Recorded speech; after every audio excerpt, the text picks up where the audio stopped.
going on YouTube? Oh man, you hear what happened?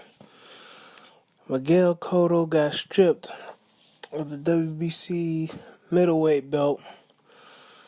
4 days out, for the fight and stuff like that. Now, when I first read the article on my Bleacher app, I saw it like, Miguel Cotto's like stripped of the belt. I'm like, what? So I go to read the article. Man, I read this article, and the more I read, the less I understood, because the chairman or the CEO or of the WBC, the Mauricio Suleiman, he put out a statement. Him and his cronies, whatever, they put out a statement, and then it made no sense. It was so vague. They never explained why. They stripped Miguel Cotto, but then I was even more confused because EJ had mentioned something about money. EJ Boxing Live, he had mentioned something about money in his video. I'm like, well, I didn't read nothing about money. I must be missing something. I was at work when I saw the feed on the Bleacher app, man. So anyway, man, when I first saw it, I was like, man, I was about to.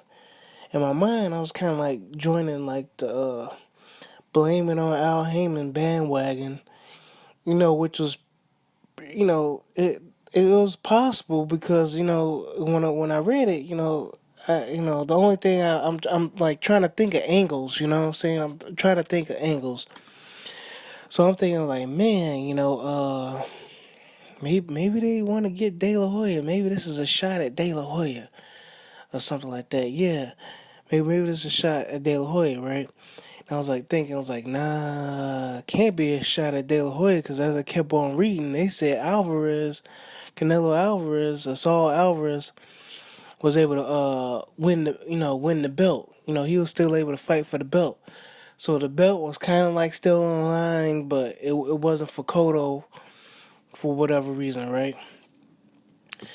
And then, yeah, the reason why I thought, maybe Al might have been involved, because, Rock Nation, they were, Miguel Cotto, and supposedly, Al Heyman doesn't have a good relationship with Jay-Z.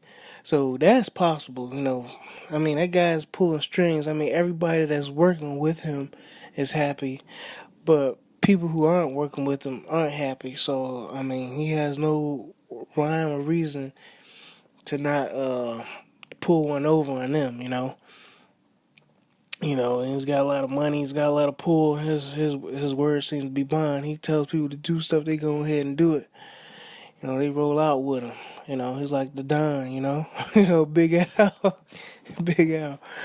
But yeah. So that was running through my mind, and then I was thinking like, maybe it's got to be something about the money or something like this. It's the money or something. And it's always about the money, man. My friend, he told me, he's like, you know what? It's all about the money. I was like, no, it's not. It's not. This is like a long time ago. He's like years ago when I was in college, man. And he was telling, fresh out of high school. And he's fresh out of high school and stuff like that. And his dad's like a lawyer and stuff like that. And anyway, being PC. The dude told me, he's like, dude, man, it's all about the money. And I was like, no, it's not, man. And you know what? As you keep on living, that's exactly what it's about. WBC, Mauricio Herrera and his WBC, for one, I don't even know how he's still running it, because it's supposed to be a non-profit organization. I guess he's just going to keep it in the family, you know what I'm saying? But it's supposed to be a non-for-profit organization, right? Non-for-profit. So it's not supposed to be a business, but it's like it was like a racketeer business, man. I see why it's like 4 or 5 of them and stuff like that. And for non-for-profit money, non-for-profit organizations, you can make a lot of money off those non-for-profit organizations. You can start your own non-for-profit. Say you're helping out the kids. At the end of the day, just like a business, you still writing your own checks, man. You still writing your own checks, and not only that, you get government funding too.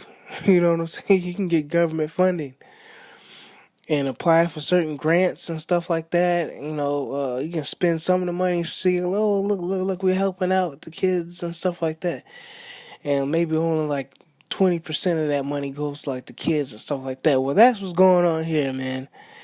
You got Mauricio, Suleiman. You got Suleiman here hitting this man up for sanctioner fees. Miguel Cotto was like, I ain't paying him. I don't blame him. Yeah, because I'm reading this article written by Dan Raphael. And then they got some figures here, right? So turns out Cotto had to pay Gennady Golovkin step aside money. Turned out for whatever reason he got to pay them. He shouldn't even have paid them. I mean, if he was gonna get stripped or dropped his belt, he take the risk of dropping his belt or whatever like that. If he knew he wasn't gonna pay any sanctions fee, then he should just drop the belt. But I'm thinking that he probably thought Mauricio Suleiman was gonna cut him some slack because he had to pay Gennady Golovkin $800,000 to step aside. That's a whole lot of money. Hell, he might as well just step into the ring. He's like, hey, you know what? I fight both of you for $800,000. And you have like WWE WrestleMania up in there. You have like a boxing, like a Royal Rumble up in there. You know what I'm saying?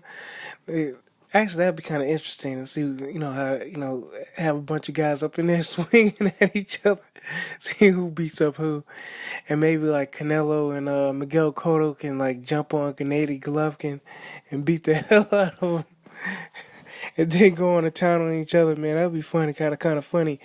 But anyway, then the promoters, they had to pay like $25,000. Let's see, $25,000 ain't bad each for like, I guess, a promoter's fee for whatever like that. Rock Nation had to pay and Golden Boy.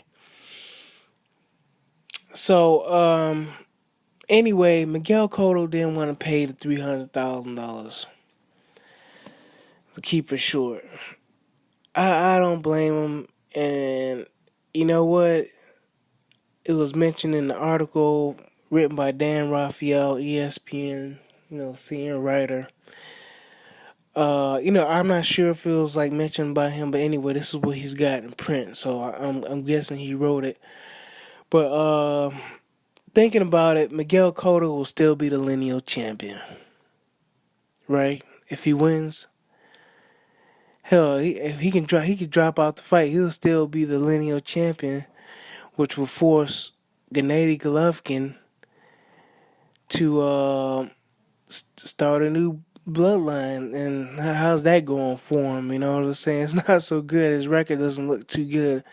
He's not acting like a lineal champion. He's not fighting anybody lineal champion, worthy. So he's not leaving too many notable bodies in his wake or, in his path, whatever like that. He's not dropping, big names and stuff like that. Like, he's got to get like Peter Quillen, Andy Lee, just somebody, Andre Ward, he's got to do something. But as far as his reign as middleweight champion, I guess you can say he's going to get elevated, but he's just going to have to pay some more sanction fees. Maybe you want to think because the WBC, what they're going to do if Canelo loses, elevate, Gennady Golovkin to the WBC regular champion. He's supposed to like some interim champion or something like that. They're just going to make him the regular champion. So, man, yes, excuse me. It's some crazy stuff, man. there's some crazy stuff going on with these sanctioning bodies. And I was thinking, I was like, man, wouldn't it be nice if the premier boxing champions just came out with their own like champion and stuff like that, and the guys getting paid good. You fight on a regular. The middleweight champ is the middleweight champ. You get what I'm saying?